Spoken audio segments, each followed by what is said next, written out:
Ang kwento ni Mark.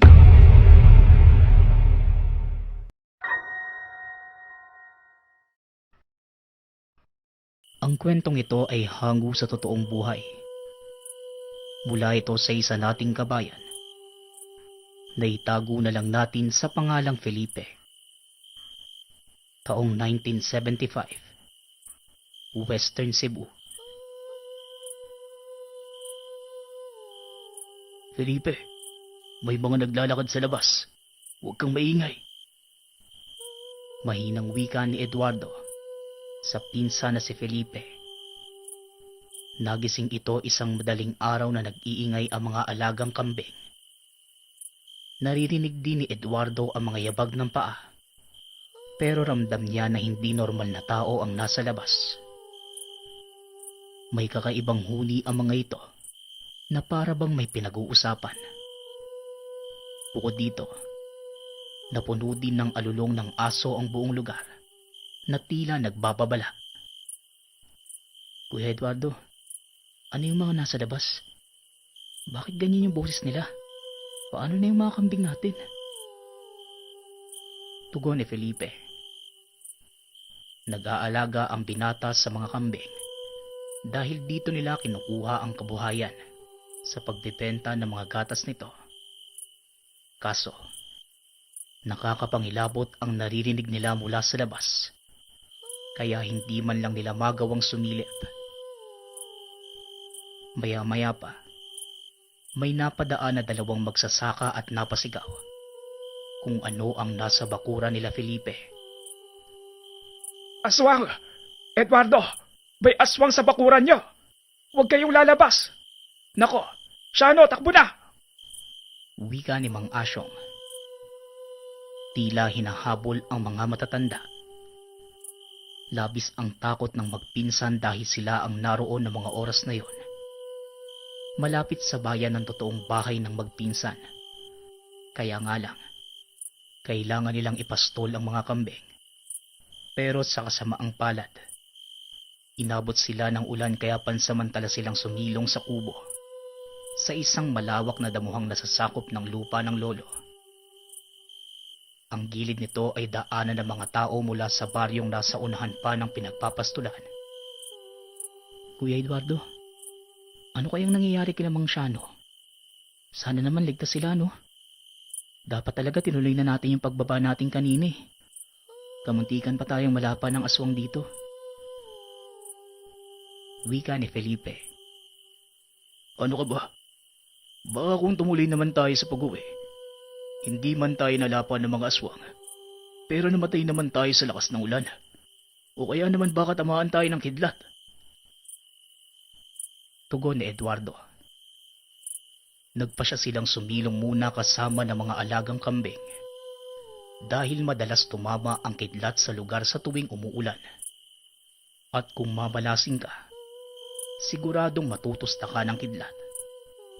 Kaya naman normal lang ang ginawa ni Eduardo para makaligtas sila sa kapahamakan.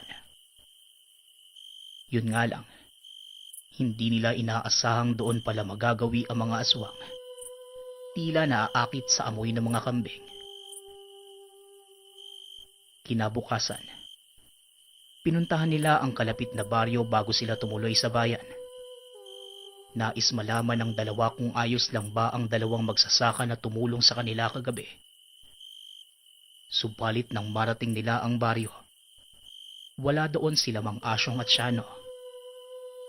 Ano kaya nangyari sa kanila, Kuya Eduardo? Sana naman ligtas sila at maayos. Kuya, ang mabuti pa siguro, umuwi na muna tayo. Ipaalam natin kila tatay ang nangyari. Wika ni Felipe. Mabuti pa nga. Baka sakaling makita din natin sa bayan sila Mang Asyong. Tugon ni Eduardo. Muling bumalik sa kubo ang magpinsan kung saan naroon ang mga alaga. Subalit mula sa 15 kambing na binabantayan nila, nakita nilang dalawa dito ang nawawala. Tila natangay na ito ng mga aswang kagabi. Naalarma ang dalawa at naisip na baka balikan pa sila doon. Kaya naman dali-dali na silang pumunta ng bayan. Akay-akay ang kanilang mga kambing. Nang makarating sa tahanan, nakita nilang naroon sila Mang Shano at Asyong, kausap ang mga magulang. Tila ipinapaalam ng dalawa ang tungkol sa naganap kagabi. Kaya nang makita sila ng mga magulang, kaagad na malitong sinalubong ang dalawa.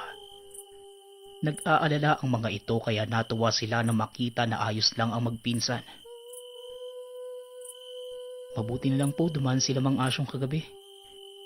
Kung hindi, baka kung napano na po kami.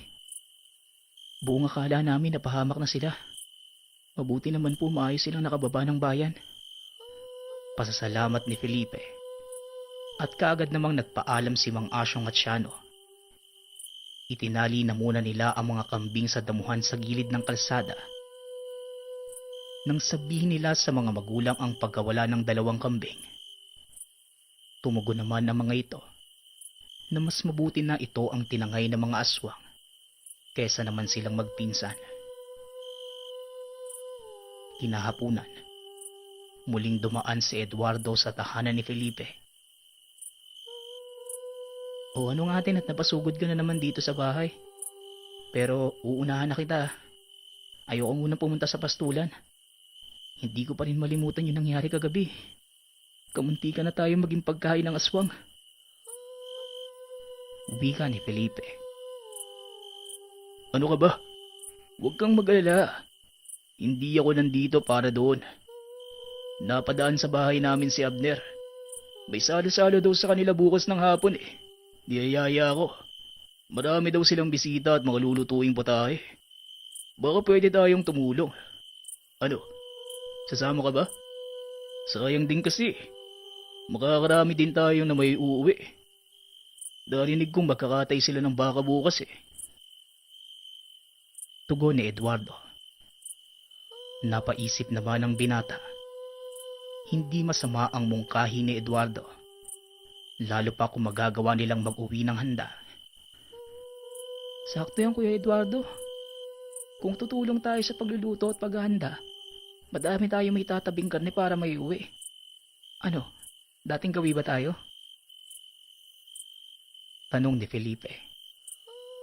Ibig sabihin, unti-unti nilang itatago ang mga karne habang nagkakatay. O kaya namang kapag naghahanda na ng mga lulutuin. Madalas nila itong ginagawa sa mga handang pinupuntahan. Minsan isang buong ulo ng baboy at mga pata. Ang gagawin lang ng dalawa, titipirin nila ang karning ilalagay sa pagluluto, kaya marami silang naiuuwing pang-ulam. Minsan naman, naibebenta pa nila ito sa mga kapitbahay. Masarap pagluto sila Eduardo at Felipe. At bihasa sila sa larangan ng pagkatay ng mga hayop. Paano? Dadaanan kita bukas dito ng mga alas 5 ng umaga. Alam mo naman, baka madami pa silang ipakatay sa atin eh.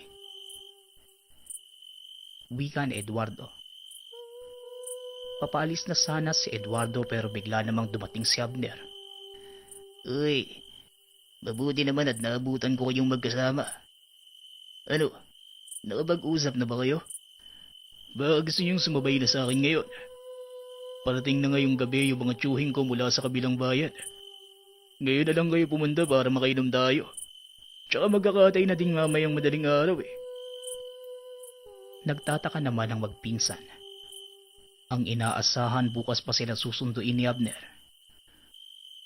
Mabuti pa siguro kunin ko yung mga gamit ko. Antayin niyo na ako dito ah.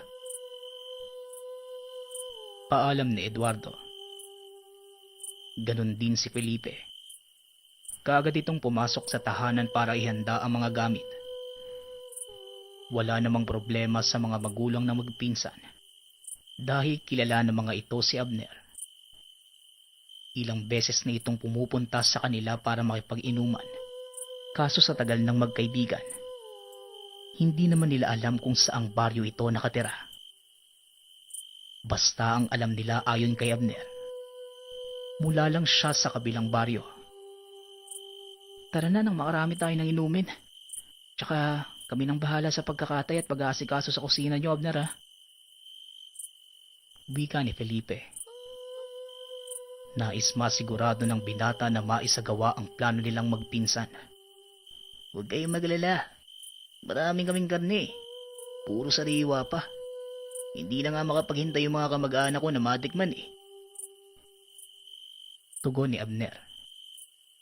Medyo may kalayuan pala ang lugar niyo, Abner, no? Saan ba ang punta natin? Tanong ni Eduardo. Napapansin niya na kumakapal na ang gubat at halos wala ng mga bahay dito. Malapit na tayo. Konting tiis na lang. Tugon ni Abner. Hanggang sa ilang minuto pa ang lumipas. Muling nagtanong si Felipe kung malapit na ba sila. Pero ganun pa din ang tugon ni Abner. Dito na kinabahan si Felipe. May kalayuan na ang nabiyahe nila at halos mag-iisang oras ng tuloy-tuloy ang andar ng sasakyan. Dagdag pa na sobrang sukal at liblib na ng lugar. Hanggang sa makarating sila sa isang sitio. Kaagad naman nilang nakita ang nagkakasiyahang mga residente. Bukod sa kanila, may isa pang dumating na sasakyan na may laman na 3 bisita. Kuya Eduardo, ang daming tao, no? Hindi lang pala tayo ang bisita nila eh. Halos parang pista na to eh. Mabuti na lang pala sumama na tayo. Tignan mo, ang daming mga babae. Wika ni Felipe. Tuwang-tuwa ang binata at hindi maalis ang tingin sa mga nagsasayawang kababaihan. Habang si Eduardo naman, patuloy lang sa pagtingin sa paligid. Tila malalim ang iniisip at may pangamba sa lugar. Pero napawi ang lahat nang makita nila ang mga karne sa lamesa. Grabe, akala ko ba simpleng handaan lang ang meron, Abner? Bakit parang buong lugar niyo ang nagdiriwang? Ano bang okasyon? Tanong ni Eduardo. Ibinagdiriwang lang namin na masaganang ani. Maraming biyaya ang dumating sa lugar namin eh. Kaya naman nagsasaya ang mga residente dito. Huwag kayong mag-alala. Tugon ni Abner. Sa unahan ng mga nakatambak na karne, nakita nila ang isang lamesa na puno ng kalalakihang nagiinom. Kaagad naman silang niyaya ng mga ito nang makita sila. Huwag na kayo mahiya. Mga chewing ko ang mga yan. Naikwento ko sa kanila na inimbitahan ko kayo eh. Paliwanag ni Abner. Lumapit naman ang magpinsan at umupo sa bakanting upuan sa harap ng mga tsuhin nito. Halina kayo mga iho. Kayo pala yung kinakwento ng pamangking ko. Aba totoo nga. Kaya babata nyo pa at sariwa. Tara, inom na kayo. Nang mahugasan naman ng mga bitukan nyo at malinisan. Wika ng nagpakilalang Tiyo Tony. Kasabay ng malakas na pagtawa. Palabiro pala tong tsuhin mo, Abner eh. Saan ba yung mga lulutuin at nang maumpisa na naming ayusin habang nagiinom? Tanong ni Eduardo. Oo nga, Abner. Para naman maumpisahan na nating mailuto nang matuwa naman yung mga bisita nyo. Dagdag ni Felipe. Mamaya na yan. Huwag nyo na munang isipin ang pagluluto at uminom lang muna kayo. Bukas pa ng hapon ang handaan, kaya hindi nyo kailangan magmadali. Sige na, uminom na kayo at may pupuntahan muna ako. Babalik din ako kaagad ah. Tiyo, kayo na po munang bahala dito sa dalawa. Paalam ni Abner. Naiwan ang dalawa kasama ang mga tsuhin ni Abner. Pero tila may bumabagabag sa dalawa. Para bang may mali sa mga nangyayari. Pero hindi naman nila alam kung ano. Tumagay na kayo dito mga iho. Madami pang alak dito. Nakatikim na ba kayo ng nilasing na pato? Nako, napakasarap nun. Natatakam na ako. Wika ni Tiyo Tony. Nagkatinginan ng dalawa. Ang alam nila baka lang ang karneng lulutuin. Maaari po kaya muna kaming kumain? Humihilab po kagad ang tiyan ko kapag walang laman eh. Tapos inom ng alak. Wika ni Felipe. Hindi talaga ito mapalagay sa mga nangyayari. Kagad namang sumang-ayon si Tio Tony. Pinapasok lang sila sa loob ng bahay dahil naroon ang lutong pagkain. Sandali. Samahan mo nga muna ako. Iihi lang ako. Saglit lang naman to eh. Aya ni Eduardo. Kuya Eduardo, wala ka bang napapansin kanina? Parang lahat sila nakatutok sa atin. Sa dami ng pagkain parang tayo pa ang kakainin nila kung makatitig. Huwag na tayong bumalik doon sa inuman. Doon na lang tayo sa mga nagsasayawang mga babae. Wika ni Felipe. Pero habang naglalakad, bigla silang nakarinig ng tila nagpupumiglas. Kaya naman sinundan nila ang tinig. At doon nakita ang ilang mga tao. Nakakulong ang mga ito sa kulungan. Lumapit ang magpinsan na tinanggal ang busal ng isa sa mga nakakulong. 6 ang lahat ng naroon sa kulungan. Mga bisita din ba kayo? Huwag kayo magpapalin lang sa mga yan. Mga aswang sila. Nakikipag-inuman lang ako kanina kila Tony. Tapos na nagkamalay ako. Andito na ako sa kulungan. Parang awa nyo na. Palabasin nyo kami dito. May pamilya ako naghihintay sa akin. Pagmamakaawa ng lalaki na nagpakilala sa pangalang Ramon. Hindi makaimik sila Felipe. Tila alam na nila kung saan nanggagaling ang kakaibang pakiramdam. Tama ang kutob ng dalawa na may mali sa lugar. Pero maya-maya lang, nakarinig sila ng boses ng matandang babae na tinawag na Socorro. Ito ang ina ni Abner. Hinahanap ang anak dahil pinabayaan lang ang mga bihag. Wika naman ng isa pang aswang. Kailangan pa nila ng 2 lalaking kakatayin dahil may darating pang bisita. Nang malapit na ang mga ito sa kulungan, kagad nagtago ang magpinsan sa malapit na sagingan. Hoy! Iwanan ba naman sa akin ang responsibilidad sa pagbabantay ng mga panghanda? Abner, nasaan ka ba? Kailangan natin ng sariwang dugo. Halika na dito at kunin mo itong matabang binata. Wika ni Socorro. Nakatitig ito sa binatang katabi ni Ramon. Labis ang pag-iyak nito at lumuluhod pa habang nagmamakaawa na huwag siyang patayin. Pero hindi si Abner ang dumating kundi ang malaking lalaki. Napakataba nito at sobrang tangkad. Nakangiti pa itong binubuksan ng kulungan at buong puwersa na hinila ang matabang binata. Walang nagawa sila Felipe. Pinanonood lang nila ito ng pinukpok sa ulo ng mahabang sulidong kahoy. Narinig pa nila ang paglagatok nito sa sobrang lakas ng puwersa.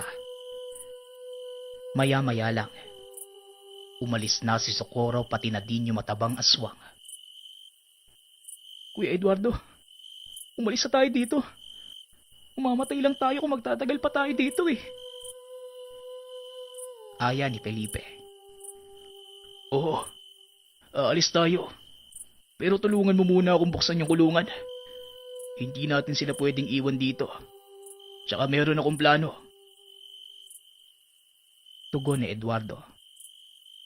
Mabuti na lang may dala sila na sariling kutsilyo na gamit sa pagkatay. Sumunod naman si Felipe. Pinagtatagpas nila ang kulungan hanggang sa makagawa ng madadaanan ng mga bihag na naroon. Felipe, sa oras na tumakbo ang mga bihag, huwag kang susunod sa kanila ha. Sa kabilang direksyon tayo tatakas. Matataranta mga yan at nagpupulasan sa oras na makalabas sa kulungan. Huwag kang sasabay sa kanila. Siguradong sila ang tutugisin ng mga aswang na nandito. Wika ni Eduardo. Naunawaan naman ni Felipe. Ito pala ang planong naisip ng pinsan. Gagawin niyang pain ng ibang bihag na naroon. Alam nito na malakas ang mga aswang at mabilis kumilos, kaya tama ang naisip na Eduardo. Kung sakali na sama-sama silang tatakbo sa iisang direksyon, mabilis lang silang mahuhuli at matutunton ng mga ito. Kawawa naman sila. Pero kailangan nating unahin ang sarili natin eh. Wika ni Felipe. Nang makalabas ang lahat, panay ang pag-iyak at pasasalamat ng dalawang dalagang bihag. Pero hindi ito nakalampas sa pandinig ni Socorro. Mga kasama, nakalabas sa mga bihag. Malakas na sigaw ni Socorro. Natahimik ang lahat ng mga naroon. Maging yung mga sumasayaw pala ay mga aswang din. Mabilis na kumilos sa mga ito. At nang marinig na mga bihag ang mga alulong ng aswang, nagsitakbuhan silang lahat at tama si Eduardo. Magkakasama itong tumakas papunta sa kanlurang bahagi ng lugar, yung dinaanan nila na lupang kalsada. Habang sila Eduardo at Felipe naman, nanatiling nakatago sa may sagingan. Inaantay nilang sundan ng mga aswang ang mga bihag. At dahil sa mga nabubulok na puno ng saging sa paligid, kaya marahil hindi sila maamoy ng mga nilalang. Ngayon na Felipe, takbo! Wika ni Eduardo. Tumakbo sila papunta sa damuhan, sa masukal at maputik na lugar hanggang sa marating ang ilog. Hindi ko alam kung nasa na tayo. Pero sigurado ako na kung susundan natin ang ilog, may makikita tayo mga kabayan at mga tao na maaaring tumulong sa atin. Wika ni Eduardo. Yon ang ginawa ng magpinsan. Sinundan nila ang agos ng ilog, habang naririnig ang mga sigawan sa bandang sityo nila Abner. Alam nilang ilan na sa mga bihag ang nagawa ng mahuli ng mga ito. Kuya Yuko! Wika ni Felipe. Nagmamadali silang lumubog sa butikan at nagtago sa mataas na damo. Sa unahan nila may dalawang aswang na lumilipad at naghahanap sa lugar. Hindi maaaring makatakas yung dalawang bihag ko. Pagkakataon ko na to para magpasikat sa mga matatanda eh. Wala sila sa grupo ng bihag na naabutan nila tatay sa daanan. Sigurado akong pumunta sila dito. Nakilala nila ang boses nito. Kung hindi mo iniwan ang mga bisita mo, hindi ito mangyayari. Inuna mo pa kasi ang pakikipaglandian sa mga babae. Wika ni Socorro. Marahang sinuyod ng mag-inang aswang ang paligid pero sa kabutihang palad. Dahil sa kapal ng putik kung saan nakalubog ang dalawa, hindi sila nagawang matunto ng mga aswang hanggang sa makalayo na ito. Kuya, tara na. Bago pa bumalik yung mga yun. Wika ni Felipe. Kaagad silang tumawid ng ilog. Sa unahan ay nakakita sila ng mga ilaw mula sa kabahayan. Masyadong malayo ang narating nila. Dahil ang napuntahan nilang lugar, nasa bayan na at 3 oras ang layo mula sa lugar nila Abner. Mabuti na lang at may nagmagandang loob sa kanila at hinatid sila sa baryo. Nang tanungin naman sila kung saan lugar nang galing, hindi na nila matandaan kung saan ito. Gustuhin man nilang ituro sa mga otoridad, kaso hindi na talaga nila matandaan kung saan ang eksaktong lugar ng sityo nila Abner. Doon lang nakahinga ng maluwag ang magpinsan nang marating nila ng ligtas ang sariling baryo. Mabuti na lang talaga. Mabilis ka mag-isip, Kuya Eduardo. Kung hindi, naku, makapulutan na tayo doon eh. Wika ni Felipe. Mabuti na lang at nakinig ka at saka may silbi din niyang katakawan mo. Kung nagkataon na napatagay tayo doon, malamang hindi na tayo nag-uusap ngayon. Tugon ni Eduardo. Kalaunan na alarma na ang karatig lugar dahil sa patuloy na pagkawala ng ilan sa mga residente.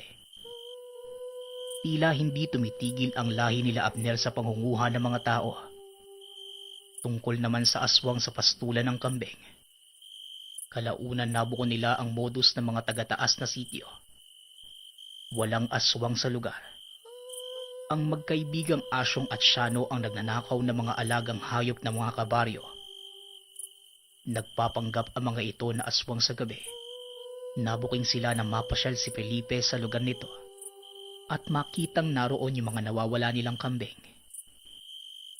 Hindi naman pinakulong ang dalawa, pero habang buhay na naging magnanakaw ang trato sa kanila ng mga taga-baryo. Habang sila Felipe at Eduardo naman, hindi na muling dumayo pa sa mga handaan at mga imbitasyon ng ibang tao. Wala na din naging balita sa mga naiwan nilang bihag sa sitio ng mga aswang. Bagamat nakaligtas, pero habang buhay nilang dinala sa konsensya ang mga naganap. Dahil kahit sa ang anggulo tignan, sila ang dahilan ng pagkamatay ng mga ito sa baryo ng mga aswang.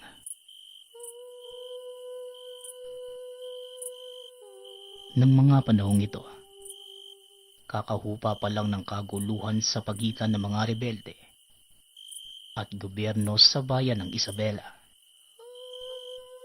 Isa si Berto sa mga sumukong kasapi ng kilusan at bilang gantimpala, pinagkalooban siya ng pamahalaan ng maliit na bahagi ng lupa sa baryo ng San Agustin. 4 na hektaryang sakahan sa gilid ng burol. Noong una hindi niya alam kung paano ito gagamitin. Nasanay na si Berto sa pagsasaka sa kapatagan, kung saan sagana ang tubig at makakapagtanim ng mga palay. Gayunpaman, pinili ni Berto na mamuhay ng tahimik para na din sa kinabukasan ng mga anak. Dahil bago lang ito sa lugar at walang kakilala, pinili niya na magmasid muna sa paligid para makakuha ng ideya kung paano makakapagtanim ng maayos sa mataas na lupain. Hanggang sa isang matanda ang nakita niya na naghahakot ng mais gamit ang kalabaw. Kaagad niya itong nilapitan para tanungin. "Manong, magandang umaga po. Ako nga po pala si Berto. Maaari ko ba kayong maabala saglit? May mga katanungan lang po sana ako eh." Wika ni Berto. Kaagad namang binaba ng matanda ang pasang sako at naupo sa karo. Oo naman, bakit hindi?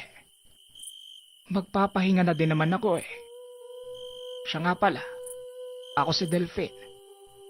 Ano nga pala yung tinatanong mo? Tugon ni Mang Delphine. Tungkol po sana sa pagsasaka. Baguhan lang po ako sa pagtatanim sa gilid ng burol eh. Gusto ko po sanang makakuha ng kaalaman kung paano makakapagpalago ng pananim dito eh. Tanong ni Berto. Maraming paraan, iho. Isa na ang mais na pwedeng itanim sa ganitong mga lupain. Hindi mahirap patubuin ng mais. Lumalago ito kahit konting ulan lang. Pero teka, saan ka nga pala nakatira? Tugon ni Mang Delphine. Kagad namang tinuro ni Berto ang kinaroroonan ng tahanan. Nanlaki ang mga mata ng matanda nang makita niya ito. Naku Toto, mag-iingat ka sa pag-aararo dyan. May mga sabi-sabi dito. Lagusan yan ng mga engkanto. Kwenta lang naman yon. Pero wala namang mawawala kung mag-iingat ka. Wika ni Mang Delphine. Napangiti lang si Berto sa sinabi ng matanda. Hindi naman ito naniniwala sa mga elemento kagaya ng engkanto at mga aswang. Pero isang pangyayari ang tuluyang nakapagpapago ng pananaw niya tungkol sa ganitong usapin. Sa ilalim ng pagtuturo ni Mang Delphine, kagad niyang sinimulan na linisin ang lupain. Pero habang ginagawa niya ito, nakaramdam siya ng kakaibang kilabot. Napapalingon ito sa likuran na kagad namang napansin ni Mang Delphine. Bakit, Berto? Anong meron at parang balisa ka? Tanong ni Mang Delfin. Kasi Manong, pakiramdam ko parang may nakatayo sa likuran ko eh. Akala ko nga po kayo. Tugon ni Berto. At dahil sa sinabi nito, pinili na lang muna ni Mang Delfin na magpahinga. Berto, tama na muna yan. Magtatanghalian na eh. Umuwi na muna tayo at mamayang hapon na natin ituloy ang paggapas ng mga damo. Wika ng matanda. Pero duda ni Mang Delfin. Elemento ang nararamdaman ni Berto. Ito ang mga nilalang na nakatira sa lugar. Hindi nga nagkamali ang matanda. Kinabukasan ng sunduin niya ito sa tahanan. Nakita niyang nakahiga lang si Berto sa sala. O Berto, ano nangyari sa'yo? Mukhang nasobrahan ka yata ng inom kagabi ah. Bungad ng matanda. Ngumiti naman si Berto. Hindi Manong, isang baso ng tuba nga lang ang nainom ko kagabi. Umuwi din ako kaagad. Kasi parang bigla ako ng lamig. Tugon ni Berto. Nang marinig ito ni Mang Delfin, kaagad siyang naupo sa tabi ng pinata at dinama ang pulso nito. Ang totoo, may kaunting kaalaman si Mang Delfin sa panghihilot. Kaya kahit papano, alam ng matanda kung paano tutukuyin ang karamdaman ng isang tao. Masama nga ang lagay ng katawan mo. Ang mabuti pa, magayos ka at isasama kita sa kapatid kong si Elyong. Malapit lang naman ang bahay niya dito. Bilis na. Baka magpunta na yun sa bukid niya. Wika ni Mang Delfin. Dali-dali nag-ayos si Berto. At nagsimula na silang maglakad. Habang nasa daan panay ang lingon ni Berto sa likuran, tila meron itong hinahanap. Dito nakumpirma ng kasamang matanda na hindi lang basta sama ng pakiramdam ang dinadaing ni Berto. Pagkarating nila sa tahanan ni Mang Elyong, sakto namang palabas ito ng pinto. Kaagad niyang sinalubong si Mang Delfin at kinausap tungkol sa lagay ni Berto. Nakaupo lang ito sa isang pangko sa ilalim ng puno. Hindi kalayuan sa kinatatayuan ng dalawang matanda. Kaya naririnig niya ang pinag-uusapan ng dalawa. Nako, ang malas naman ang napunta sa kanyang lupa. Pero teka Manong Delfin, sinabi mo na ba sa kanya na lagusan ng elemento ang lupa niya? Tanong ni Mang Elyong. Dito napagtanto ni Berto na ang Mang Elyong na kapatid ni Mang Delfin ay albularyo. Oo, Elyong. Nasabi ko naman sa kanya. Kaso dahil gusto niya talagang mataniman ng lupa. Ayon, nilinisan namin. Pero hindi ko naman nakalaing magpaparamdam sa kanya ang mga nakatira doon. Tugon ni Mang Delfin. Nilapitan ni Mang Elyong si Berto at hinawakan ito sa noo. Kagad namang tinanggal ng matanda ang kamay at napabitaw ng mabigat na salita dahil sa gulat. Hindi lang basta pagpaparamdam ang ginagawa sa kanya, Delfin. Ano bang nasa isipan mo? Ba't pumayag kang galawin ang lupang yon nang hindi kumukonsulta sa akin? Alam mo naman kung anong meron doon. Wika ni Mang Elyong. Kagad nitong pinaliwanag kay Berto kung ano ang nangyari. Sinabihan ka ng kapatid ko tungkol sa lupain mo. Totoo ang lahat ng yon. Maniwala ka man o hindi, iho. Isang lantawan ang nasa lupang yon. Kaya walang nangangahas na magsaka. Sa kasamaang palad, ginalit mo ang bantay ng lantawan. At ngayon ay pinaparusahan ka na. Dagdag na matanda. Nagtataka si Berto kung totoo ang sinasabi ni Mang Elyong. Dapat tinamaan din si Mang Delfin. Paano naman pong hindi nagkasakit si Mang Delfin, Manong? Magkasama naman po kami Tanong ni Berto. Kagad namang pinaliwanag ni Mang Elyong ang dahilan. Ayon sa matanda, mataas ang dunga ni Mang Delfin. May kakayanan nitong manggamot kagaya niya. Samantalang si Berto naman, walang anumang karga o ritual na pinagdaanan para magkaroon ng panglaban sa mga atake ng elemento. Mabuti na lang at alam ni Tata Elyong ang gagawin. Kaagad niyang pinagkalooban si Berto ng pangontra. Gawa ito sa baon ng nyug na walang mata at nilagyan ng palamang bulaklak ng tanglad, pandakaking itim at sanga ng sinukuan. Isuot mo to at huwag mong tatanggalin. Lalo na kapag lalabas ka ng tahanan. Hindi ka na magagalaw ng bantay ng lagusan. Pero kailangan kong kausapin ng nilalang na yon para hindi ka niya galawin. Kung sakaling gustuhin mong ipagpatuloy ang pagsasaka sa lupa mo. Wika ni Mang Elyong. Dahil wala namang ibang pagkakakitaan si Berto, wala siyang magagawa kundi ipagpatuloy ang pagsasaka. Kung ganun, Tatay Elyong, ano po ang may tutulong ko sa inyo? Ayoko pong maghintay lang sa isang sulok habang may ginagawa ang iba para sa akin. Gusto ko pong kahit papano, may magagawa po akong kapalit. Wika ni Berto. Kung ganon, sige, hahayaan kitang makatulong. Teka, meron ka bang itim na manok o kaya naman itim na biik? Tanong ni Mang Elyong. Pero napailing lang si Berto. Sinabing bago lang siya sa lugar at hindi pa nakakapag-alaga ng mga hayop. Pasensya na po, Manong, pero wala po akong maaalagang manok Pero pwede po akong bumili kung gusto nyo. Wika ni Berto. Pumayag naman ang matanda. Sinabing iaalay nila ito sa nilalang na nagbabantay. Mabuti na lang may mga alaga ang kapitbahay ni Mang Delfin. Kaya kagad silang nakakuha ng itim na biik na kakapanganak pa lang.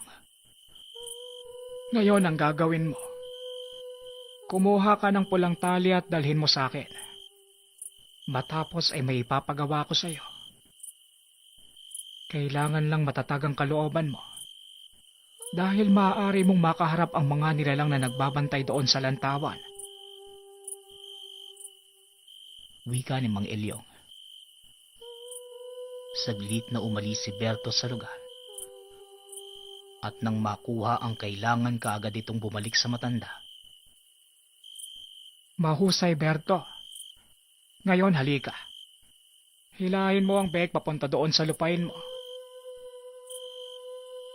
Wika ng matanda. Nagsimula na silang maglakad papunta sa lupain ni Berto. Pero pagdating sa bukana, biglang napahinto si Mang Elyong. Bakit po kayo tumigil, Tatang? Tanong ni Berto. Mag-isa ka lang papasok sa lupain mo, Berto. Ikaw ang magsasagawa ng pagbibigay ng alay sa mga nagbabantay. Dahil lupain mo yan at isa pa, ikaw naman ang may kasalanan. Pero wag kang mag-alala. Nandito lang ako at nagmamasid. Wika ni Mang Elyong. Binigyan niya din ito ng mga panuto kung ano ang dapat gawin. Hanapin mo ang kulay itim na bato na hugis ulo ng malaking aso. Doon mo ilapag ang biik. Magbigay galang ka sa bato dahil ito ang mismong lantawan. May mga nilalang na maaaring nakatingin sa ginagawa mo mula sa kabilang mundo. Hindi lang basta nilalang, Berto.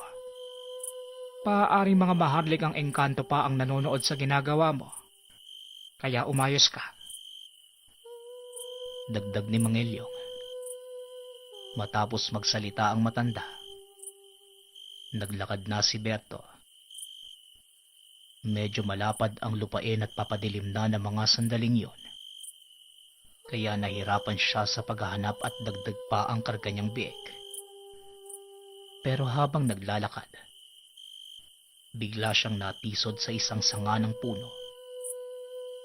Nabitawan niya ang dalang biik at sumubsob ang muka sa lupa. Tumama ang kamay niya sa matigas na bagay at nang tignan ito, naaninag niya ang imahe ng ulo ng malaking aso. Tila nakabaon sa lupa ang katawan. Kaagad siyang tumayo at pinagmasdan yon ng mabuti. Habang ginagawa ito, nakarinig siya ng tinig na tila pinagtatawanan siya. Kaagad namang tumayo si Berto para hulihin ang biik. Pero nang mahawakan niya ang tali, bigla ding may humawak sa kamay niya. Para ba sa amin ang biik na ito? Tanong ng nakahawak sa kanya. Napatalon sa gulat si Berto, lalo na nang makita ang itsura ng nilalang. Napakalaking tao. Mahaba ang buhok at may nag-iisang mata sa gitna. Nanigas sa kinatatayuan si Berto dahil sa sobrang takot. Huwag kang matakot, kaibigan. Hindi ka namin sasaktan. Salamat sa dala mong hayop. Siya nga pala, tawagin mo kong Arturo. At ito naman si Gubang. Isa siyang muwa. Kami ang tagapagbantay ng lagusan dito sa lupain mo. Wika ng elemento. Pagkarinig ni Berto sa boses nito, tila bigla na lang siyang kumalma. Nawala na din ang paninigas ng mga paa. Napaluhod ito sa lupa dahil sa panghihina ng tuhod. Hindi niyo ba ako sasaktan? Kaninang umaga lang, halos mawala na ako sa sarili sa sobrang sama ng pakiramdam ko. Ayon kay Mang Elyong, kagagawa niyo daw yun. Parang duda naman ako na hindi niyo ko sasaktan. Wika ni Berto.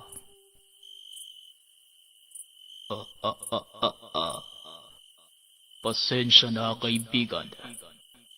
Pero ang totoo, wala akong ginawa sa'yo. Oo, sinusundan kita kanina. Pero ang panghihina mo, dahil lang yon sa presensya ko. Si Elyong pala ang nilapitan mo. Nasaan ang matandang yon? Tanong ni Arturo. Kagad namang tinuro ni Berto ang kinaroroonan ng matanda.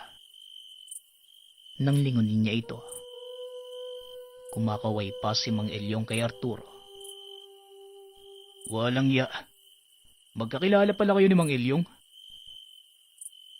Wika ni Berto habang umiiling. Oo, kaibigan. Magkakilala kami. Maaari ko bang malaman ang pangalan mo? Kanina pa tayo nag-uusap. Hindi ka man lang nagpapakilala sa amin ng kasama ko. Tugon ni Arturo. Formal namang nagpakilala si Berto. Berto, may dala-dala kang bag. Para saan naman yan? Tanong ni Arturo habang inihimas ang ulo ng biik. Ang sabi sa akin ni Mang Elyong, kailangan ko mag-alay sa inyo. Tapos Kwan, ano ba yun? Tugon ni Berto. Nakangiti lang si Arturo habang inaantay ang sasabihin ni Berto. Pero napalingon ito nang biglang magsalita mula sa likod si Mang Elyong. Oo, Arturo. Para sa inyo ang bait na yan. Pasensya ka na. Dahil talagang walang alam ang taong ito kung anong meron dito sa lupain niya. Hoy Berto, iyoko mo nga yung ulo mo. Ang kausap natin ngayon ay prinsipe ng Dalakitnon. Wika ni Mang Elyong habang iniyuyo ko ang ulo ni Berto. Hayaan mo na siya, Elyong. Ayos lang sa akin. Hindi naman nakaharap ang mga hari. Salamat nga pala sa alay mo, kaibigan. Hayaan mo lang gumala ang biik dito sa buong lupain. Siya ang magsisilbing babala sa ibang kauri ko. May pahintulot ng angkan ko ang paggamit mo sa lupain ito. Tugon ni Arturo. Natuwa naman si Berto at Tandang Elyong sa sinabi ng prinsipe. Pero may kaakibat na tungkulin na binigay ang pahintulot ni Arturo. Simple lang ang kailangan mong gawin, Berto. Sa tuwing aani ka, iaalay mo sa may lika ang 10%. Maliit na bahagi ito kung ihahambing sa magiging produkto ng kahit anong pananim na ilalagay mo sa lupain ito. Pangalagaan mo din ang kalikasan sa paligid ng lupain ito. At titiyakin ko sa iyo na magiging maunlad ang buhay mo. Wika ni Arturo. Matapos masabi kay Berto ang mga kailangang gawin, kagad din itong nagpaalam. Nanlaki ang mga mata ni Berto ng mga oras na yon. Nakita niyang bumukas ang bunganga ng malaking ulo ng aso na gawa sa bato at pumasok doon si Arturo. Samantalang ang kasama nitong Muha, nanatili lang na nakatayo sa labas ng lagusan. Ngayon Berto, siguro naman nauunawaan mo na ang lahat ng sinabi ko sa iyo. Sana simula sa araw na ito, isa puso mo ang aral na hindi lang tayong mga tao ang naglalakad at namumuhay sa mundong ito. Wika ni Mang Elyong. Sa paglipas ng ilang araw, linggo at buwan, nagkatotoo ang pangako sa kanya ni Arturo. Naging maalwan ang buhay ni Berto. Pero dahil sa tinatamasang karangyaan, nakalimot ito at nadala sa masamang bugso ng panahon. Natutong magsugal si Berto. Nawala na rin sa kanya ang pag-aalay. Napansin din ni Mang Elyong ang pagiging maluho ng anak at asawa nito. Kaya nagpa siya ang matanda na kausapin si Berto. Nakita niya itong nakaupo sa isang lamesa sa pasugalan. Tinawag ito ng matanda. Pero imbes na tumayo, nagalit pa si Berto at pinaalis si Mang Elyong. Wala namang nagawa ang matanda kundi ang umalis. Ilang beses niyang tinangkang kausapin si Berto, pero tila iniiwasan siya nito. Hanggang sa nagpa siya ang matandang hayaan nito sa gusto niyang buhay. Pero isang araw nagtaka ang matanda.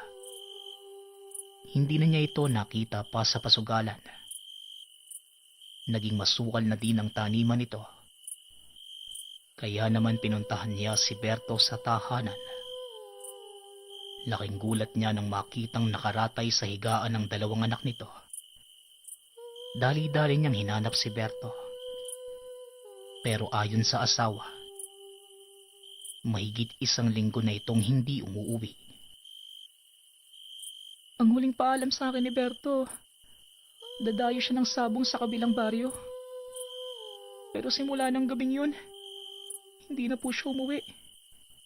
Mang Elyong, pakiusap po. Tulungan niyo po ako mahanap ang asawa ko. Kailangan po namin siya ngayon. Pagmamakaawa ng asawa ni Berto na si Linda. Linda, kuha mo ko ng damit na naisuot ni Berto bago siya umalis. Siraulong lalaki yun ha. Iniwan niya ang mga anak niya sa ganitong kalagayan. Humanda siya sa akin kapag nagkita kami. Wika ni Mang Elyong. Umuwi na ito dala ang hiningin damit ni Berto. Nangako ito kay Linda na babalik at gagamutin niya ang mga anak. Matapos malaman kung saan maaari nagpunta si Berto, ilang oras lang ang lumipas. Bumalik si Mang Elyong sa tahanan ni Berto. Nalulungkot kong sabihin sa'yo, Linda. Wala na sa mundong ito ang asawa mo. Wika ni Mang Elyong. Po? Teka, ano po ang ibig niyong sabihin wala na sa mundong ito ang asawa ko? Tanong ni Linda. Nakakunot ang noo nito at sobrang nagtataka sa sinabi ng matanda. Oo, Linda. Tama ang narinig mo. Wala sa dimensyon ng mga tao ang asawa mo. May hinala akong kinuha siya ng mga engkanto. Teka, wala bang nabanggit sa iyo ang asawa mo tungkol sa kasunduan? Tugon ni Mang Elyong. Bigla namang naalala ni Linda ang sinabi ni Berto ilang taon na ang nakakalipas. Meron po siyang sinabi sa akin. Pero hindi ko po yun binigyan ng pansin dahil akala ko nagbibiro lang siya. Sinabi niya po noon, kapag may nilabag siya sa kasunduan, kukunin siya at ikukulong ng mga engkanto. Wika ni Linda.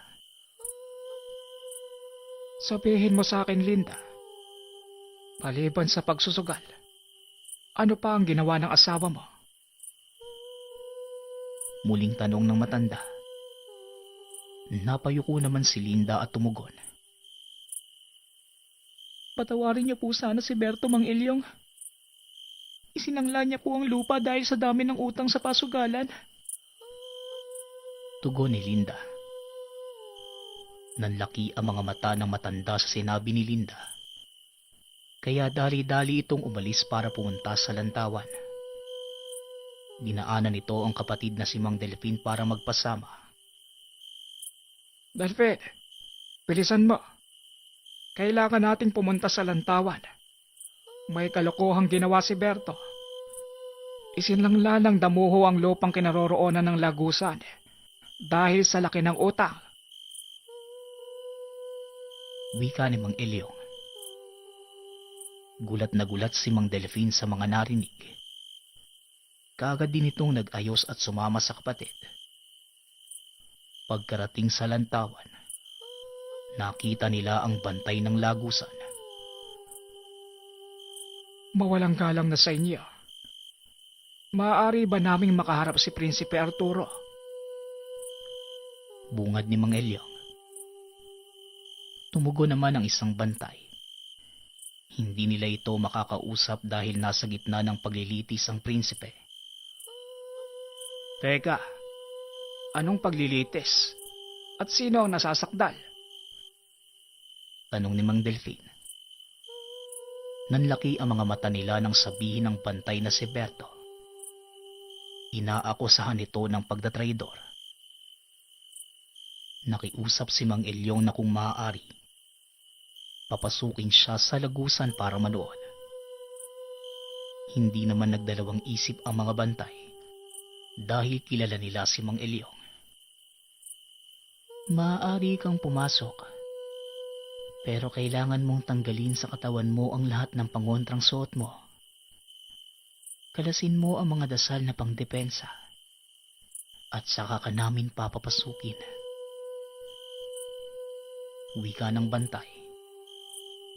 Kaagad namang sinunod ni Mang Elyong ang sinabi nito. Nagmamadali siyang tumulay sa Lagusan.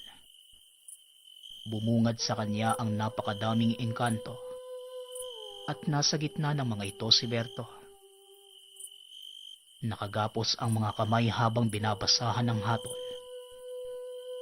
Nagmamadaling tumakbo si Mang Elyong papunta kay Arturo, na nooy nakaupo sa tabi ng amang hari. Patawad sa abala, kamahalan. Pero maaari ko ba kayong makausap sandali? Pakiusap ni Tata Elyong. Pinaunlakan naman siya ni Arturo. Ano ba yun, Elio? Nasa kalagitnaan kami ng paghahatol kay Berto. Tugon ng prinsipe. Ito nga po ang pinunta ko dito, mahal na prinsipe. Ano po ba ang kasalanan ni Berto? Bakit umantong tayo sa ganito? Tanong ni Mang Elyong. Hindi naman siguro lingid sa kaalaman mo ang mga ginawa niya. Kapalit ng maliit na halaga ng pera, ipinagbili niya sa iba ang lugar kung nasaan ang lantawan. Isa ito sa pinakamahigpit na pinagbabawal, lalo na nang sabihin niya sa pinagbentahan kung ano ang meron sa lugar. Tugon ni Arturo. Napailing naman si Mang Elyong. Prinsipe Arturo, matalik tayong magkaibigan. May mga anak na umaasa sa taong yan. Maaari bang ibalato mo na lang siya sa akin? Ako na ang bahala sa kanya. Pakiusap ng matanda. Noong una ay ayaw pang pumayag ni Arturo dahil ito ang batas. Pero may ginawang pangako si Mang Elyong na nakapagpabago sa isipan ng mga engkanto. Kaagad napakawalan si Berto at isa sa mga kasunduan ng matanda at ng mga engkanto. Hindi nito pwedeng sabihin na ang kapalit ng kalayaan ay kaluluwa mismo ng matanda. Habang buhay itong maglilingkod sa mga engkanto sa pamamagitan ng panggagamot. Samantalang sina Berto naman, umalis na sa lugar at piniling mamuhay malayo sa lantawan. Napakalaki ng pasasalamat niya sa matanda dahil sa ginawa nitong sakripisyo. Nang lumaon ay nalaman niya din ang dahilan ng paglaya niya sa kamay ng mga elemento. At habang buhay niya itong tatanawing utang na loob kay Tata Elio. Makalipas ang maraming taon, simula ng lisanin ni Berto at ng pamilya ang San Agustin, namuhay ito ng tahimik. Nagtrabaho bilang kargador sa merkado ng bayan ng Isabela. Inakala niyang magtutuloy-tuloy na ang tahimik na pamumuhay dahil malayo na siya sa impluwensya ng mga engkanto. Pero isang pangyayari ang naganap kaya bigla niyang binalikan ang nakaraan. Isang hapon, habang naghahakot ng mga paninda sa palengke, bigla na lang siyang nakarinig ng putukan. Kasunod nito ang pagkakagulo ng mga tao. Nang tignan niya kung saan ito nagmumula, nakita niya ang mga lalaking may dalang mataas na kalibre ng baril. Walang tigil sa pagpapaputok ang mga ito. Kaya pinili ni Berto na magtago sa gilid ng sasakyan. Nang makalampas sa kanya ang mga armadong kalalakihan, nagmamadali niyang pinuntahan ng mag-ina. Pero nanlumo siya nang madatna ng tahanan na tinutupok ng apoy. Hinanap niya ang mag-ina sa tumpok ng mga tao. Pero bigo si Berto na makita ang pamilya. Hanggang sa may lalaki na lumapit sa kanya at sinabing, kasama sa nasusunog na tahanan ng mag-iina. Halos gumuho ang mundo ni Berto ng mga sandaling yon. Hindi siya makapaniwalang wala na ang asawa at dalawang anak. Ilang araw naging tuleros si Berto. Kakaisip ng dahilan kung bakit nangyari ito sa kanya. Hanggang sa isang araw, dumating ang dati niyang kasamahan sa kilusan. Pareho silang sumuko sa pamahalaan at laking gulat ni Berto. Dahil ang pagsuko pala nila ang dahilan kung bakit namatay ang pamilya. Ganasyo, anong ibig mong sabihin? Ano ang kinalaman ng pagsuko natin sa pagkamatay ng pamilya ko? Tanong ni Berto. Ang mga armadong kalalaki ang nakita mo sa palengke. Mga kasapi sila ng dati nating kilusan. May utos mula sa bagong commander na ubusin ang lahat ng dating kasapi na tumiwalag. Itinuturing nila tayong Traidor Berto. Sa palagay ko, panahon na para ibalik si Kagerong.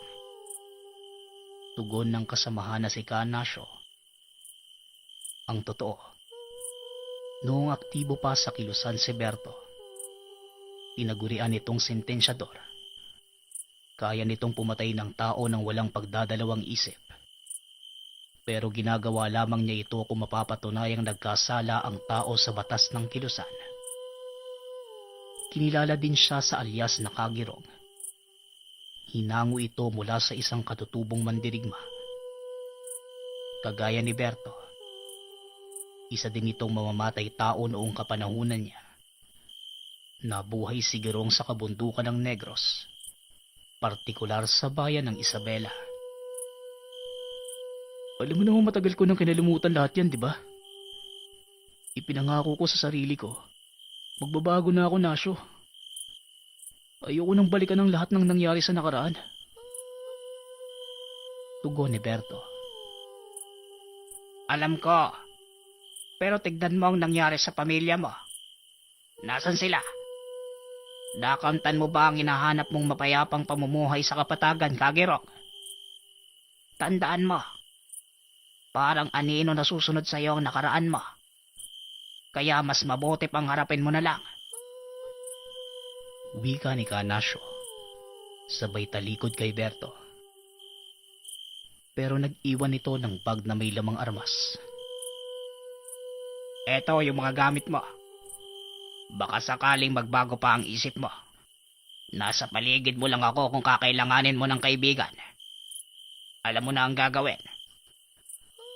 Dagdag ni Kanasyo. Matagal pinag-iisipan ni Berto ang mga sinabi ni Kanasyo. Alam niyang ito ang tama dahil kahit ilang taon na ang lumipas, patuloy pa din siyang dinadalaw ng mga bangungot ng nakaraan. Pinilit ni Berto na bumalik sa normal niyang trabaho, ang pagkakargador. Pero tila inaasar siya ng kapalaran nang makita ang dalawang armadong kalalakihang pinagtutulungan ng isang matanda. Kagad niya itong nilapitan para tulungan.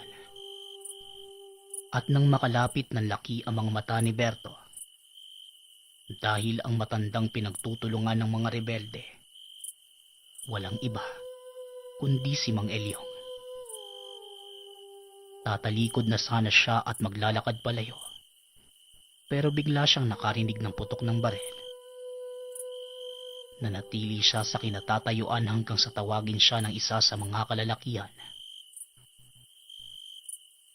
O ikaw, saan ka pupunta? Nakita mo na kung ano ang ginagawa namin. Sa tingin mo, palalampasin namin yon? Wika ng rebelde, habang papalapit sa kanya. Laking gulat nito nang bigla na lang siyang sinunggaban ni Berto. At walang kahirap-hirap na naagaw ang baril. Napaatras ito dahil sa pagkagulat. Itinutok ni Berto ang baril sa ulo at kinalabit ang gatilyo. Hindi dapat nabubuhay sa mundo ang mga tao mapangapi sa mahihina. Wika ni Berto, habang nakatitig sa walang buhay na rebelde.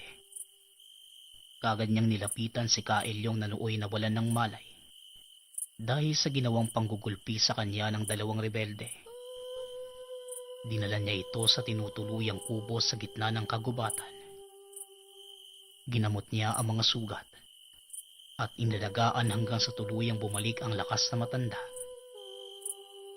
Nang magkamalay ito, kagad siyang nakilala ni Mang Elyong.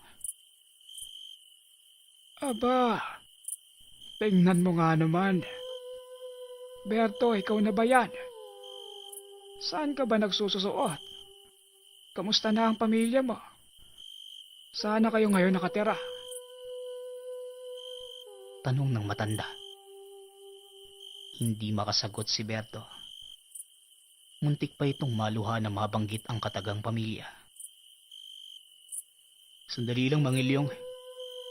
Ikukuha ko kayo ng lugaw na makakain kayo. Tugon ni Berto. Halata ng matanda na umiiwas si Berto sa tanong, kaya minabuti na lang nitong manahimik. Nang makabalik si Berto, "Bahay ba ako, Tatang? Ano naman po ang ginagawa niyo dito sa bayan?" Tanong ni Berto. Tumugon naman ang matanda na may ginamot lang siya sa lugar. Pero sa kasamaang palad, hinarang siya ng dalawang kalalakihan para kunin ang mga limos sa kanya ng ginamot. Mabuti na lang at dumating ka, Berto. Mahina na ako. Halos hindi ko na kayang lumaban. Ano na lang ang gagawin ko kung wala ka? Salamat sa iyo, iho. Wika ni Mang Elyong. Nagkataon lang na nandito ako. Wala po kayong dapat ipagpasalamat, Tatang. Ginawa ko lang po ang sa tingin kong tama.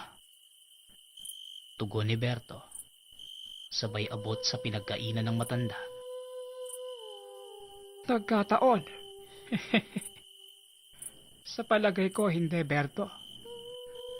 May dahilan kung bakit nagkita muli tayo. Nararamdaman ko yon. Sa ngayon, hindi ko pa masasabi sa'yo. Pero sa takdang panahon, malalaman mo din ang lahat. Wika ni Mang Elyong. Dahil hindi pa gaanong magaling ang mga sugat nito, minabuti ni Berto na alagaan muna ang matanda hanggang sa nagpasya si Mang Elyong na umuwi na ng baryo. "Ihatid ko na kayo, Tatang. Malayo ang San Agustin mula dito eh.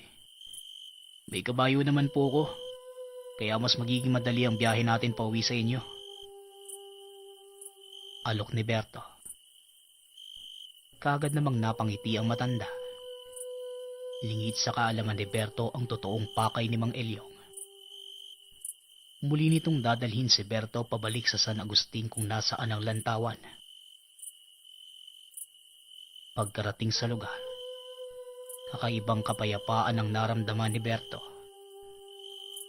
Alam niyang may mga mapait na nangyari sa kanya sa lugar, pero sa hindi maipaliwanag na dahilan, sobrang saya niya na muling makatapak sa baryong iyon. Pagkarating nila sa tahanan ni Mang Elyong, kagad naman siyang sinalubong ni Mang Delfin. Laking gulat ni Berto. Medyo tumanda na ang itsura nito, pero sobrang lakas pa din ng katawan ng matanda. Tignan mo nga naman. Sa wakas, nakauwi ka na din. Ang tagal mong nawala, Berto ah. Saan ka ba kasi nagsososuot? Wika ni Mang Delfin. "Pasensya na po, Mang Delfin. Hindi rin po ako magtatagal. Inihatid ko lang po talaga si Mang Elyong. Aalis na po." Natigil si Berto sa pagsasalita nang marinig si Mang Elyong. Aalis ka bukas ng umaga. Aba gabi na, Berto. Delikado sa daan. Alam mo naman ang lugar natin. Halika. Pumasok ka muna na makapaghapunan tayo. Ikaw din, Delfin. Samahan mo na kaming kumain. Wika ni Mang Elyong. Wala namang nagawa si Berto kundi pumayag.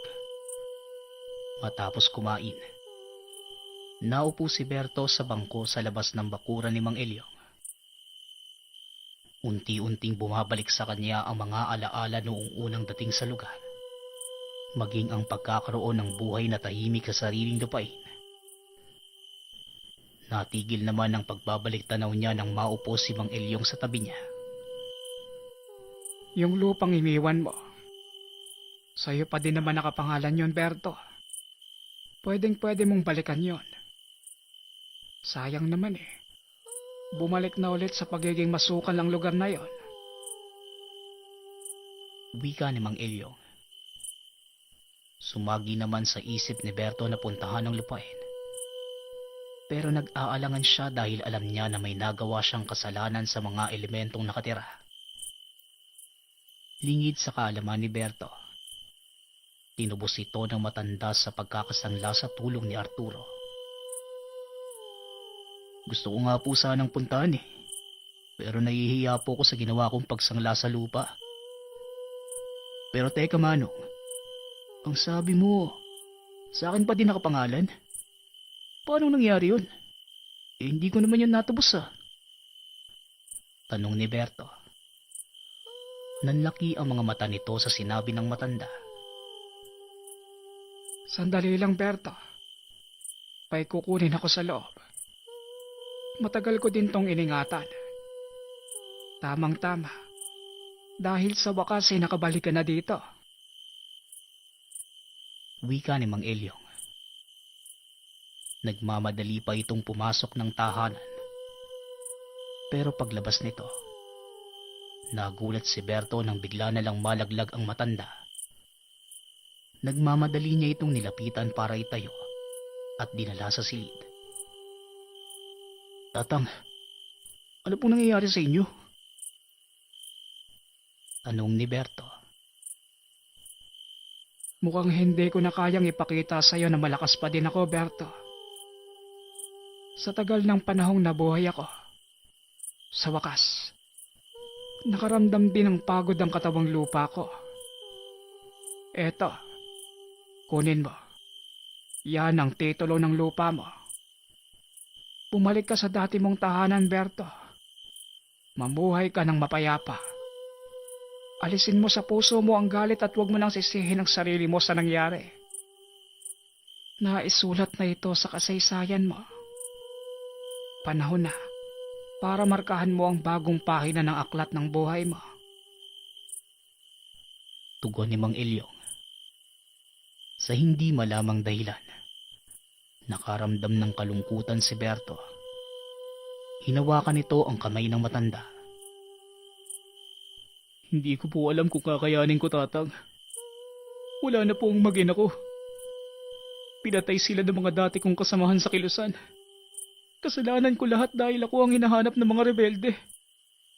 Hindi ko din po alam kung saan ako magsisimula. Wika ni Berto. Ngumiti naman ang matanda sa kanya. Berto, ang buhay ng tao ay tila malaking paaralan. Nagkakamali tayo. At sa bawat pagkakamali, nalalaman natin kung paano ito'y tatama. Hindi pa huli ang lahat para sa'yo. Sana tanggapin mo itong huling payo ko. Gawin mo ang dapat mong gawin at pag natapos mo, umuwi ka sa lantawan. Ipagpatuloy ang buhay na nasimulan mo noon. Tugon ni Mang Elyong. Matapos magsalita, huminga ng malalim ang matanda. Alam ni Berto na yun na ang huling hininga ni Mang Elyong. Namaalam na si Berto sa matanda. Nagmamadali niyang tinawag si Mang Delfin. Hinanap niya ang matanda. Naroon lang si Mang Delfin at nakaupo sa kusina.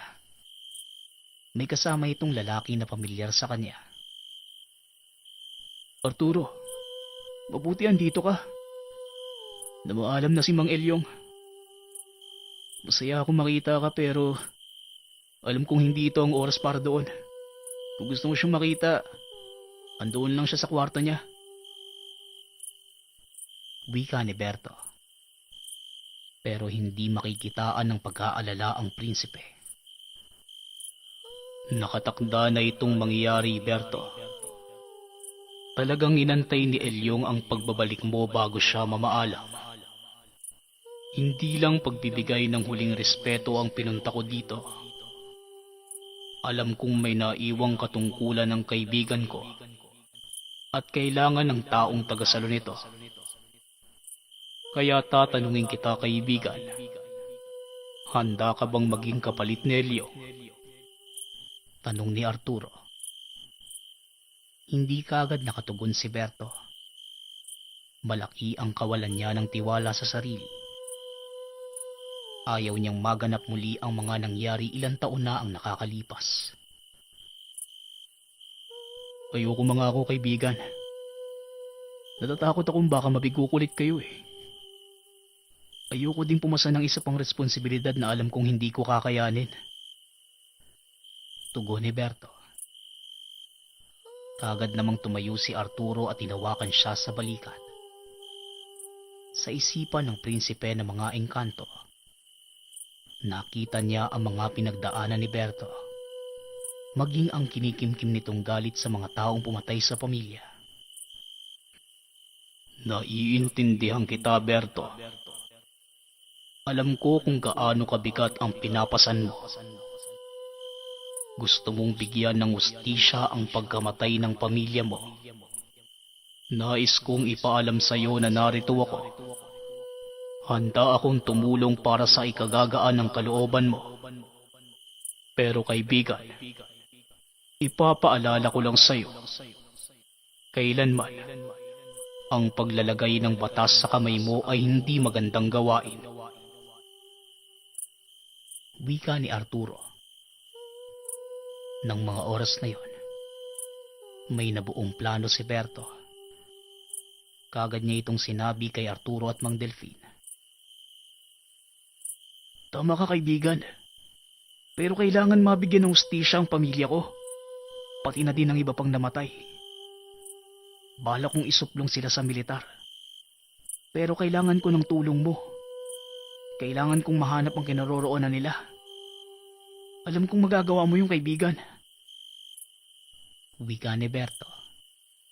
Napangiti naman si Arturo sa narinig. Sige. Pero sa isang kondisyon. Pag nagawa mo na ang dapat mong gawin, bumalik ka at tanggapin mo ang katungkulan na iniatang sa iyo ni Mang Elio. Ang titulong hawak mo ay hindi lang para sa lupain mo, Berto. Buksan mo nang makita mo. Tugon ni Arturo. Kagad naman itong ginawa ni Berto. Nakita niya ang nilalaman ng titulo. Ito ay kasunduan sa pagitan ni Mang Elyong at ng hari ng mga engkanto.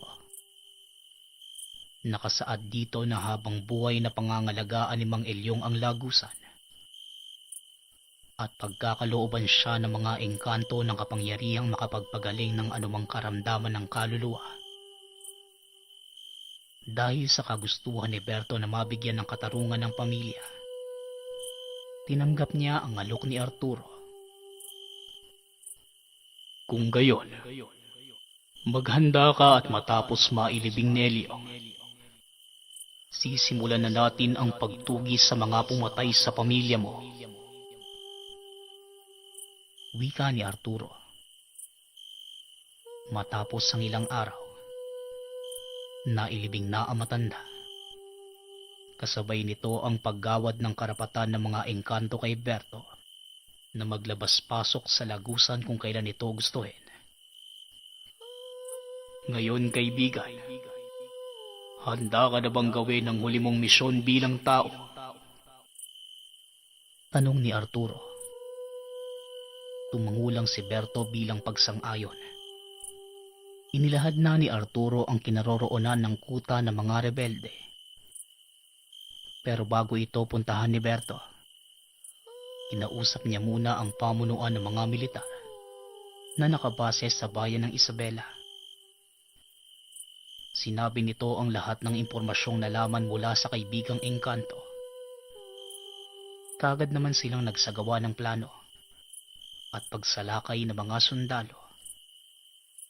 Alam ni Berto na hindi siya papayagan ng mga itong sumama, kaya minabuti niyang mauna sa lokasyon. Isa itong maliit na sityo sa gawing dulo ng bayan. Medyo mabundok sa lugar at kilala ito bilang sityo si Katuna. Nagmasid ng maigi si Berto at nakita ang ilan sa mga kalalakihang namataan noong mismong araw na namatay ang pamilya. Naganap siya ng paraan para makapasok sa lugar. Matagumpay niya naman itong nagawa. Ang ipinagtataka ni Berto, kahit sa harap ng napakadaming rebelde, nagagawa niyang maglakad ng hindi napapansin. Pero habang naglalakad, Laking gulat niya nang marinig na nagsalita si Arturo. Sigurado ka bang itutuloy mo ito? Sisingilin mo ang mga taong may gawa sa pagkamatay ng pamilya mo. Anong ni Arturo? Nagdadalawang isip magsalita si Berto. Natatakot siya na matunugan ng mga rebelde ang pakay niya sa lugar. Huwag kang mag-alala. May kapangyarihan kang maglaho sa paningin ng iba. Ang totoo, hindi ka nila nakikita ngayon o kahit naririnig. Dagdag ni Arturo. Kasama sa kasunduan nila ang pagkakaroon ng pambihirang kakayanan ni Berto. Balak niyang gamitin ito para pagbayarin ang mga rebelde. Wala nang atrasan to, kaibigan. Patawarin mo ko. Kikitil ako ng buhay sa huling pagkakataon. Tugon ni Berto, sabay sugod sa mga kalalakihan. Tinandaan niya ang muka ng mga ito. Paulit-ulit na bumabalik sa kanya ang araw kung kailan namatay ang mag-iina. Laking gulat ng lahat dahil bigla na lang bumulagta ang isa sa mga kalalakihan. Nagpagulong-gulong pa ang ulo nito sa lupa. Tila langgam naman na nagsipulasan ang mga rebelde. Pero huli na sila dahil nasa bukana na ng sitio ang mga sundalo. Kaagad silang pinaulanan ng bala at sa kalagitnaan ng bakbakan. Kaagad nang umalis si Berto. Nagawa ko na ang dapat kong gawin, kaibigan. Ngayon, papunta na tayo sa susunod na kabanata ng buhay ko. Sana, alalayan mo ako ah. Alam mo namang nangangapa pa ako sa bago kong pagkatao eh. Wika ni Berto. Matapos ang pangyayaring yon, dinala ni Arturo si Berto sa kanilang kaharian. At doon ito tinuro ang lahat ng mga dapat niyang malaman